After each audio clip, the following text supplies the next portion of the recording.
Thank you very much for the invitation, and thank you very much for attending.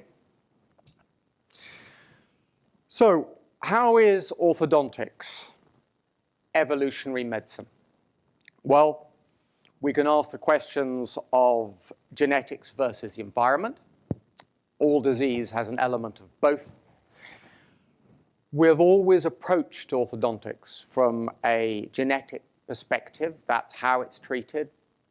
And yet there seems to be a large, if not predominant, environmental component. So a brief history of orthodontics. In the US, you had Edward Angle, who came up with the E-arch, which was the precursor of fixed braces, where he was trying to make teeth straight. And you have Rolf Frankel this was in East Germany initially, using a more complex brace here, where he's trying to use shields here to hold back the cheeks and lips to change the intraoral environment. So if you're changing the balance between the soft tissues, you will align the teeth. The teeth will progressively align. However, Angle is saying the teeth are crooked, let's make them straight. So he's treating the symptoms rather than the causes of the problems, whereas Frankel is trying to affect the causes of the problem. You will struggle to find anyone using a Frankel appliance. And yet, one is treating the causes, the other is treating the symptoms. Now, I've been asking the question, why? It does not make me popular within my profession. We really don't understand the etiology of the problem. It's well known within my profession that there's no real understanding of why teeth are crooked. There's no real understanding of the epidemiology of this problem. I'm concerned that the diagnosis we make in my profession is literally a description of what's evidently seen. It's nothing to do with the cause.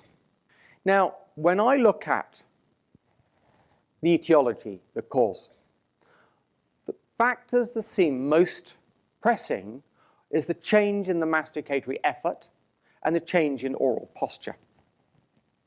So we know that we've moved from a very hard, tough, low-calorie diet to a very soft, high-calorie diet. And of course, the wear on teeth are good indicators of that. Well, we know that muscle weakness diseases can lead to change in facial form. The individual here on the right has muscular dystrophy. Her teeth are in contact, but there's a gross deformation in form just because there's change in the muscle usage. Of course, late onset muscle weakness can cause a problem. Yeah, he's already grown. So any change now cannot be genetic. And unilateral muscle weakness on people who have already grown. And changes, of course, in breathing or oral posture. And effectively, if you have good muscle usage and you have your tongue on the roof of the mouth, you will have good growth patterns. And if you hang your mouth open with a low tongue posture and you have weak muscle usage or less muscle usage, your face will grow down and reform to protect your airway. This is not a new revelation.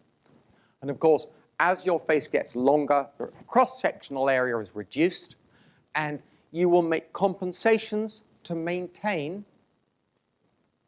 an open airway. So genetics is more likely to be secondary. That is what the hard evidence would support. And I've put forward the concept of craniofacial dystrophy, saying, effectively, if the face is not the right shape, then it does not function correctly. This is pretty well evidence-based. I would struggle to prove this, but you couldn't disprove it. And I worry the prove-it mentality has once again become too prevalent in medicine. Now, here's a boy I worked hard with, and I've overlaid his photographs so you can understand the type of changes we're trying to get here.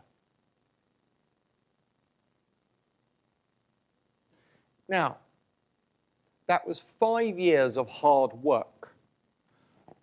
His teeth are not perfectly straight. I'm not going to pass a board exam. Orthodontists would look at this and say, well, that's not a very good job. But he's straightened his own teeth. And if he's done it, they're likely to stay straight. Now, I'm also concerned with what we refer to within orthodontics as unfavorable facial growth. Well, it's considered that this is genetic. It's considered that orthodontic problems are genetic.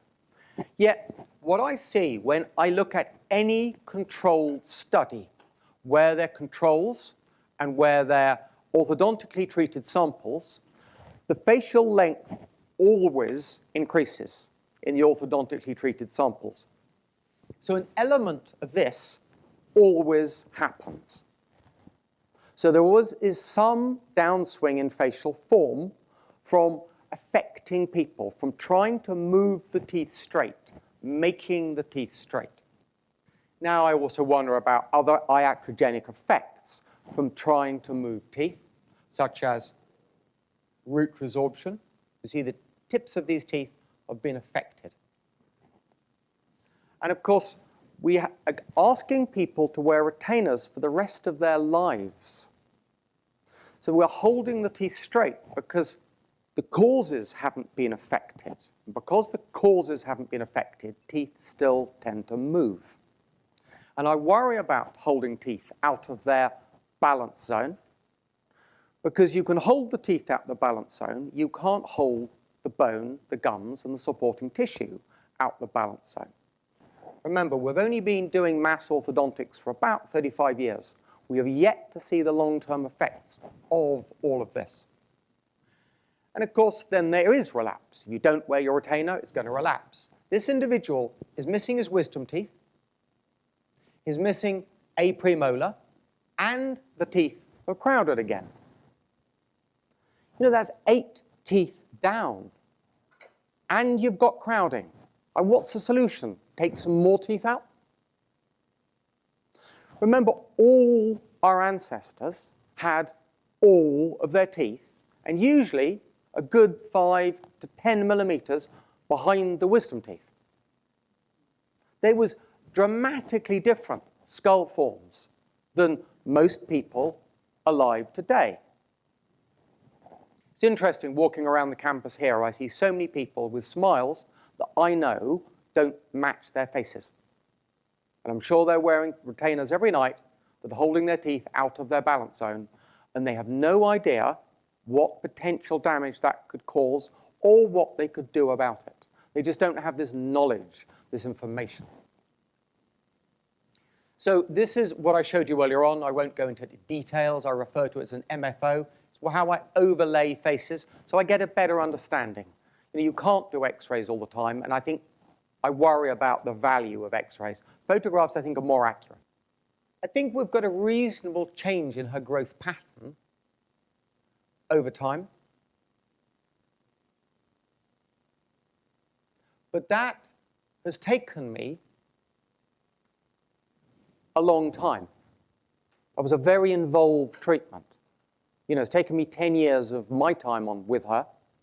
You know, I can't charge a commensurate fee for the time it takes me to do that. But I think the health gains I added to her are large. It's more than just straight teeth. Many people are looking at what I'm doing and it's saying we're just making pretty faces. Our appreciation of beauty is influenced by what we perceive as healthy. And in many ways, I believe I'm making people healthy. It's perceived as beauty. Second, it's emotive. Talking about anyone's face is an emotive issue. People often don't want to talk about it. And of course, we've got business models and profit.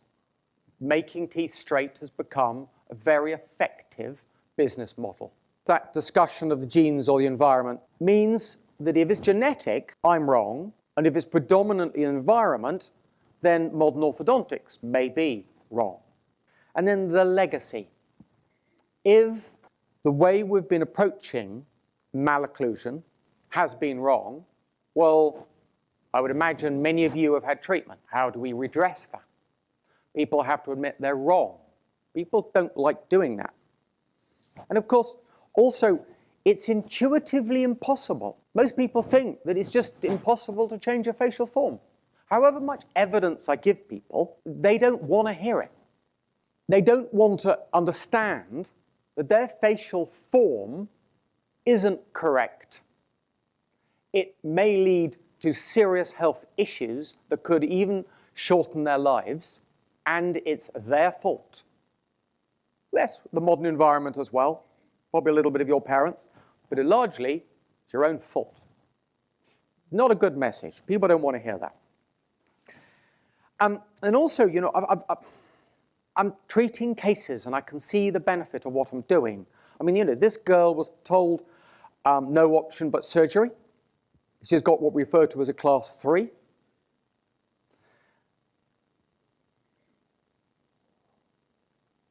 Now she's only halfway through. I saw her the other day. She is looking significantly better than this. This girl was told no option but surgery.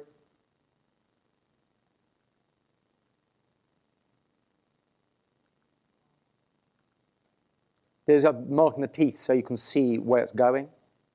Now, I'm not happy with that result. I want to make her look a lot better because I know if she looks better, she is healthier. Now, a clinical update. I move forward. I'm trying to take on older patients because the older the patients I can do, the more I can demonstrate I'm getting changes that aren't just genetic.